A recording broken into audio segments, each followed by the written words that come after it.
La fixation d'objectifs, c'est une théorie qui remonte déjà dans les années 70.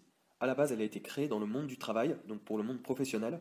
Son principe, c'était que la fixation d'objectifs améliore à la fois la motivation et le rendement des travailleurs.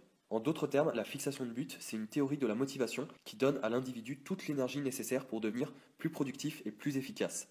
La fixation de but, elle permet d'améliorer les performances, elle focalise l'attention, donc on est plus concentré, elle incite à l'effort et à la persévérance, et elle pousse l'individu à apprendre de nouvelles stratégies, bref, à améliorer ses compétences.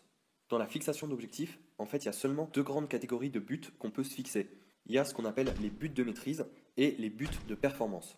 Les buts de maîtrise, c'est tout ce qui concerne sa propre maîtrise dans une activité ou une tâche particulière. C'est par exemple améliorer ses compétences ou aussi travailler ses points forts et ses points faibles. Les buts de performance, c'est des buts de comparaison. Par exemple, battre quelqu'un dans une compétition, faire un meilleur temps qu'un tel, ainsi de suite. Donc la question qu'on peut se poser, c'est est-ce qu'il faut mieux avoir des buts de maîtrise ou des buts de performance? Alors les buts de maîtrise, ce qu'il faut savoir, c'est qu'ils permettent de planifier les actions. Ils permettent de planifier vraiment toutes les différentes étapes d'un processus pour accéder à un nouveau niveau et pour améliorer ses compétences. Les buts de maîtrise, ils sont vraiment très adaptés parce qu'ils dépendent de moi à 100%. Donc ils ont vraiment un côté rassurant. En fait, grâce aux buts de maîtrise, on sait qu'on contrôle véritablement la situation. Ils sont vraiment pas du tout stressants, il faut vraiment insister dessus.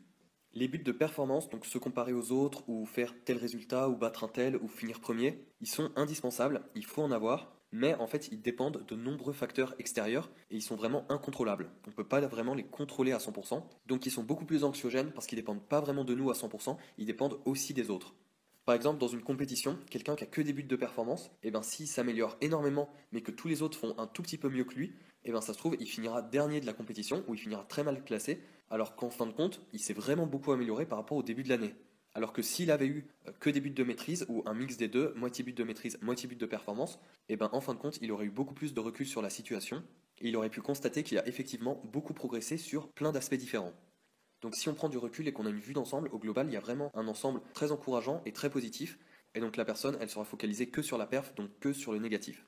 Et les buts de performance, en plus de dépendre des autres, ils dépendent aussi de plein de facteurs externes qu'on ne peut pas contrôler. Il y a par exemple le facteur chance, mais il y a aussi l'environnement, il y a aussi la fatigue, il y a le stress, il y a plein de facteurs qu'on peut plus ou moins gérer, et du coup c'est dommage de s'imiter et d'avoir vraiment que des buts de performance. Donc je vais donner des petits exemples pour avoir à la fois des buts de performance et des buts de maîtrise. Par exemple, quelqu'un qui joue au tennis, le but de performance, ça peut être battre quelqu'un en particulier qu'on a du mal à battre, et le but de maîtrise, ça peut être par exemple travailler son service ou améliorer son revers. Donc on peut avoir en parallèle deux objectifs pas du tout opposés mais vraiment complémentaires. Pareil dans le monde professionnel, un but de performance, ça peut être finir dans les premiers ou finir dans les meilleurs en termes de résultats, de productivité, de chiffre d'affaires. Mais voilà, ça c'est un facteur qui dépend aussi des autres. Et un but de maîtrise qu'on peut avoir en parallèle, ça peut être par exemple améliorer ses compétences dans un domaine précis. Donc ça peut être par exemple faire des formations ou améliorer ses compétences sur un logiciel en particulier. Ça peut être aussi développer des meilleures relations, développer son réseau ou être beaucoup plus souriant avec ses clients. Des petites actions comme ça qui montrent qu'on met aussi le focus sur ses compétences et sur le fait de travailler ses points forts et ses points faibles. Et pour finir sur les buts de performance, il faut faire très attention parce qu'il ne faut pas avoir d'objectif de performance très précis dès le début de l'année. Donc ça c'est une petite anecdote que m'avait raconté un entraîneur en athlétisme. Donc c'est un entraîneur en athlétisme qui coachait des jeunes sur 400 mètres. Et parmi les jeunes qui coachait, il y en avait un qui voulait absolument avoir la médaille d'or. Et en fait, donc il s'est entraîné et en fait, dès le début de l'année, il a atteint son objectif. Et en fait, là où c'est problématique et où il faut faire très attention, c'est que en fait, le jeune, il n'a pas réussi à voir plus loin que son objectif. Donc en fait, dès qu'il y est arrivé, dès qu'il a atteint l'objectif, et ben en fait, il a tout arrêté, il a arrêté de venir aux entraînements. En fait, il avait réalisé son rêve et il voyait pas plus loin que ça. Donc c'est un peu dommage, en sachant qu'il aurait pu continuer à venir aux entraînements. En fait, s'il avait continué de s'entraîner à fond, on ne sait pas ce que ça aurait pu donner. Il aurait peut-être pu participer au championnat de France, de fil en aiguille au championnat d'Europe, et ainsi de suite. Donc en fait, c'est un peu bête d'avoir un objectif, et dès qu'il est réalisé, du coup, pas réussir à voir plus loin, se dire bon bah ok, j'ai tout fait, et du coup, dès que son objectif est atteint, et ben tout arrêter, arrêter les efforts, et du coup tout abandonner.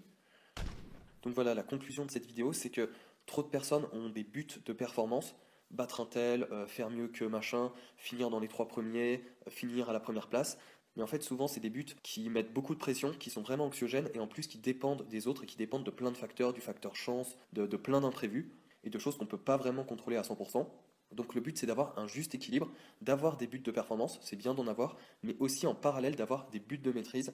Donc vraiment améliorer ses compétences, développer un point fort, renforcer un point fort, ou essayer de développer, de réduire un point faible. Et avoir des buts de maîtrise et des buts de performance, c'est vraiment quelque chose qu'on peut faire en parallèle, c'est vraiment pas quelque chose de contradictoire. On peut vraiment poursuivre ces deux objectifs en même temps. Donc voilà, c'était une petite vidéo sur la fixation d'objectifs et les buts de maîtrise et les buts de performance. Donc si tu as appris des choses que tu savais pas et si la vidéo t'a plu, n'hésite pas à lâcher un petit pouce bleu. Si tu veux pas rater les prochaines vidéos qui vont sortir, oublie pas de t'abonner, c'est vraiment hyper important. Ça prend juste une seconde, c'est gratuit, ça permet de me soutenir et comme ça on fait grossir un peu plus chaque jour la communauté.